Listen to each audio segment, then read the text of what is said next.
പുലർച്ചെ നല്ല മഴയുള്ളത് കാരണം തന്നെ വീടിൻ്റെ മുറ്റത്ത് അത്യാവശ്യം വെള്ളം നിൽക്കുന്നുണ്ടായിരുന്നു കേട്ടോ. അങ്ങനെ ഞാൻ രാവിലെ തന്നെ എണീറ്റ് പുറത്ത് കുറച്ച് നേരം ഇങ്ങനെ വന്നിരിക്കും. അതിന് ശേഷം ഞാൻ ബെഡ്ഷീറ്റൊക്കെ മടക്കി വെക്കും കേട്ടോ. എനിക്കിങ്ങനെ വലിച്ചു വാരി ഇടുന്നത് വലിയ ഇഷ്ടമില്ലാത്ത കാരണം ഞാനത് അപ്പം അങ്ങനെ മടക്കി വെക്കാറുണ്ട്. അതിന് ശേഷം കുറച്ച് നേരം ഇരുന്നിട്ടൊക്കെയാണ് ഞാൻ അടുക്കളയിലേക്ക് എന്തെങ്കിലും ഉണ്ടാക്കാനൊക്കെ പോവാട്ടോ. അപ്പോൾ ഇന്ന് രാവിലെ ചായക്ക് ഞാൻ പുട്ടുണ്ടാക്കാമെന്ന് വിചാരിച്ചു. തലേദിവസത്തെ മീൻകറി ഉണ്ട്. ഉച്ചയ്ക്ക് ഞാൻ ചീര തോരനായിട്ട് വെച്ചിട്ടുണ്ടായിരുന്നു കേട്ടോ. കുറച്ച് കഴിഞ്ഞപ്പോൾ ഞാൻ ഒരു ഫേസ് പാക്കൊക്കെ ഇട്ടിട്ടുണ്ടായിരുന്നു. നല്ല റിസൾട്ടാട്ടോ. അപ്പോൾ വീഡിയോ വേണമെങ്കിൽ ഞാൻ ഇടാം.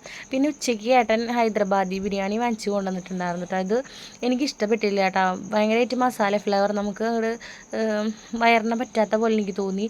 അത് കഴിഞ്ഞിട്ട് ഞാൻ ഒരു ഉച്ചയായപ്പോൾ വീട്ടിലേക്ക് പോവുകയാണ്. അപ്പോൾ ഫുഡ് വാങ്ങാനായിട്ട് കയറിയതാണ് കേട്ടോ.